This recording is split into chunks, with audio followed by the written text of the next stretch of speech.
Екі құрбы бір-бірін көрмегелі көп болды. Бірі екіншісіне: «Ту, Мақпал, семіріп кетіпсің ғой». «Жоға, бұл қайта арықтағаным. Сен мені бір ай бұрын көрмедің ғой. Тура сен секілді болған едім».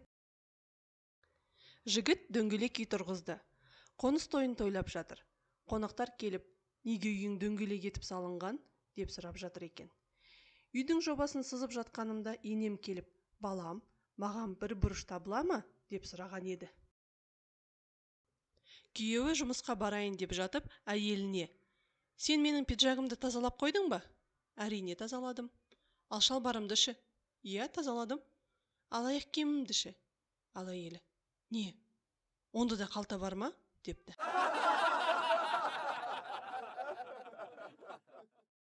Шаштаразға 9-10 жас шамасындағы баласын ертіп біреу келеді. Әуелі асықпай өзінің шашын қидырып алады. Сосын орнына баланы отырғызады да: «Сіз мынаның шашын ала тұрыңыз, мен қазір киоскіден газет алып келейін» деп шығып кетеді. Шаштаразшы баланың шашын алып болып, әрі күтуде, бері күтуде, әлгі кісі жоқ. Шыдамы таусылған соң: «Әкең неге кешікті екен?» деп сұрайды баладан. «Ол кісі менің әкем емес» дейді. «Енді кім?» «Білмеймін, әйтеуір маған көшеде кездесіп қалды да: «Балақай, шашыңды тегін қидырғың келе ме?» деп сұрады. Сосын осында ертіп келді». Бір күні күйеуі мен әйелі қорқынышты кино қарап отырғанда, теледидардан жалмауыз кемпір атып шыққанда әйелі: «Ой, мама!» десе, күйеуі: «Таныдың ба?» депті.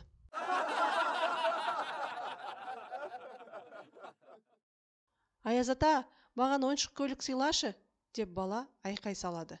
«Айғайлама, Аяз ата сыбырлағаныңды да жақсы естиді» дейді оған анасы. «Иә, бірақ әкем есігін жауып алды, естімей қалуы мүмкін». Бірде бастығы шоферіні жаны ашып, өзі не ішсе, оған да соны ішкізеді. Өзі қандай үйде тұрса, шоферіне де сондай үй салып беріп, барлық жағдайын жасайды екен. Бір күні шофері жұмысқа келмей қояды. Бастығы шоферінің үйіне барыпты. Сөйтсе, шофер жайбарақат телевизор қарап, шай ішіп жатыр екен. Бастығы: «Қал жағдайың қалай? Ауырып қалған жоқсың ба?» «Басеке, бәрі де жақсы, ауру сырқаудан аманмын». «Онда неге жұмысқа шықпай жүрсің?» десе, «Басеке, шофер жалдаса қайтеді» депті. Бір шекарада бір кәріс әскерлік борышын өтепті. Постқа итпен барады ғой олар. Кәріс постқа барған сайын иттерді жеп қоя береді екен. Сөйтіп командирі бір гипнотизерді алып келіпті. Гипнотизер жаңағы солдатқа көзін жұмғызып: «Сен кәріс емессің, қазақсың, сен кәріс емес, қазақсың» деп гипноз жасап, постқа итпен жіберіпті. Сөйтсе жаңағы кәріс итке: «Сен ит емес қойсың, сен ит емес қойсың» деп жеп қойыпты.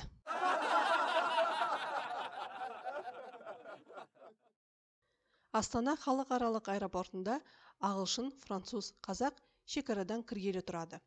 Ағылшынның чемоданынан 7 іш киім шығады. 7 іш киімді қайтпексің? Ағылшын: «Аптаның 7 күні бар. Дүйсенбі, сейсенбі, сәрсенбі. Әр күнге біреу ғой» дейді. Француздан 8 іш киім шығады. 7-ді түсіндік. 8 қайткенің? Аптаның 7 күні бар. Дүйсенбі, сейсенбі, сәрсенбі. Біреу запас қой дейді. Кезек қазақтың чемоданына келеді. Ішінен 12 іш киім шығады.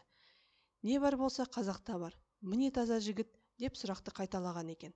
Қазақ: «Жылда 12 ай бар. Қаңтар, ақпан, наурыз». Бір заманда орыс пен қазақ көрші тұрыпты. Орыс қазақша, қазақ орысша білмепті. Бір күні қонақжай қазақ орысты үйіне қонаққа шақырыпты. Орыс қазақтың үйіне келіп, дастарханда ештеңе жемей отырыпты. Сосын қазақ: «Ұялмай жей бер» дегенді қалай айтарын білмей, орысқа: «Еш, как тебе не стыдно» депті. Орыс одан сайын ештеңе жемей орнында отыра беріпті. Сосын қазақ ойлапты: «Мүмкін бұған қой сойып беру керек шығар» деп. Сосын оны қалай айтарын білмей, орысқа: «Я тебя как баран зарежу» депті. Орыс орнынан тұра салып қашып бара жатса, ары бері өткенде келіп тұр дегенді қалай айтарын білмей, қашып бара жатқан орысқа: «Туда-сюда пройдешь, все равно поймаю» депті.